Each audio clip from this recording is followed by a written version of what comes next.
The breadbasket of the world is that region of Ukraine and southern Russia. It's Ukraine and southern Russia is Kansas, Nebraska on steroids. It's huge. I mean, you're talking about 10% of the world grain comes out of the Ukraine, 9% comes out of Russia. So you're talking about 19%, almost 1/5 of world grain coming out of the Black Sea. And what that conflict has resulted is literally shutdown in most of not just Ukrainian ports, but also some Russian ports. For example, Rostov on the Don. The Don River is the Mississippi of Russia. That's been shut because of fighting around the port of Mariupol. You're seeing sanctions, the massive pipelines that come out of the Caspian Sea, the Baku region, and Kazakhstan and Central Asia all come out of the port of Novorossiysk. And now you're seeing just decreases in the flow of shipping. I'll give you just one quick example. It's estimated about 3% of the world's containers go in and out of Ukraine and Russia, which doesn't sound like a huge amount. Again, 3%, it's fairly small.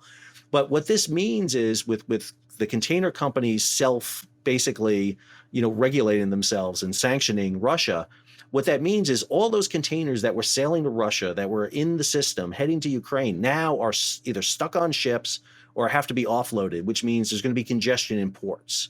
It also means those containers that were moving in and out of those areas are now out of the system, which means that the potential for reloading them and empties, they're gone all of a sudden.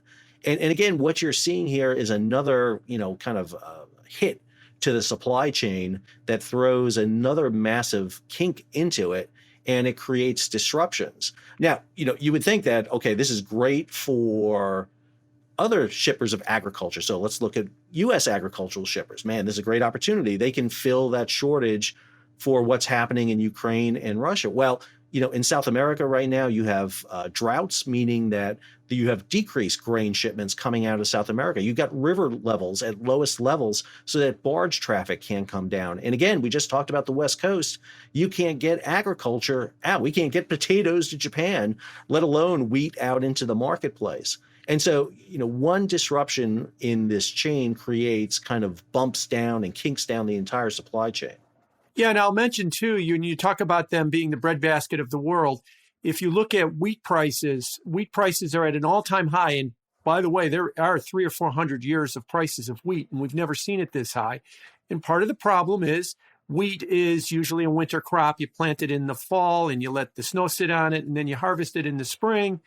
There ain't no harvesting of wheat going on right now. There's a war going on. There's no cargo ships going in to take that wheat. If it doesn't get out fairly soon, it's going to go bad. And then there's also going to be the spring planting season. There is no spring planting season. You said that, the Ukraine and Russia, that breadbasket of the world, that it's Kansas and Nebraska on steroids. There aren't farmers in the fields planting right now. There's rockets flying over those fields. And so it's at a critical point, and you're starting to see it being reflected in commodity prices as well, too, because commodity prices are skyrocketing. Is there a point where prices can get high enough that it becomes worth the risk for some of these shippers? Or are they in a conservative, if I don't have the insurance to go in and it's not safe, I don't care what the price is? What's their attitude about some of this stuff? Well, I mean, you're not going to be able to get in the ports in the Black Sea in the northern part. I mean, literally, Ukraine has closed them. You're talking about mines. You've seen the insurance agencies issue notices that if you sail in this region, you'll need warlike insurance. So, normally, shipping insurance is 0.025% of the value of the vessel. You're talking about insurance rates right now in the Black Sea of 5 to 8%. So you're talking about astronomical rates to get in, and let alone you can't get in. 20x more is what you're saying. Yeah. Right. And you can't even get in because, again, the Russians have blockaded them. The Ukrainians have mined them. And matter of fact, there's over 100 vessels that are stuck in Ukrainian ports where the IMO, the International Maritime Organization, other agencies are trying to get the crews out. And we may see, mass destruction in some of these ports. Odessa may be, we don't know what's going to happen there. What happens if that port is destroyed? A major, hub. And there's a whole series of these ports along the northern coast of the Black Sea. And as you mentioned before, right now in those fields, you have tanks, unexploded munitions. It's not clear how long you're going to be able to, you can get back in there. and get them out. You have obviously energy issues too with Russia being such a big energy exporter right now. Can other countries, can the U.S., can Qatar, can Australia fill the LNG needs that are out there? Because there's a finite number of LNG tankers out there that are able to move cargo when all of a sudden the pipelines that normally are being used are no longer available. So yeah, this is going to have repercussions down. Now, again, one of the things I will always say about shipping is it adjusts. It will always move to where it needs to be. Freeing up bulk carriers that were going into the Black Sea, well, those bulk carriers may now come to the West Coast of the United States. They may shift down to Asia or to India, wherever the wheat and cargo is. They will move. It's like finding cracks in a sidewalk. Water will find it. Shipping will find it. And so that's the thing to be looking out for is how does shipping respond to these crises and these events. And speaking of responding to crisis and events, let's talk about the nationality of mariners.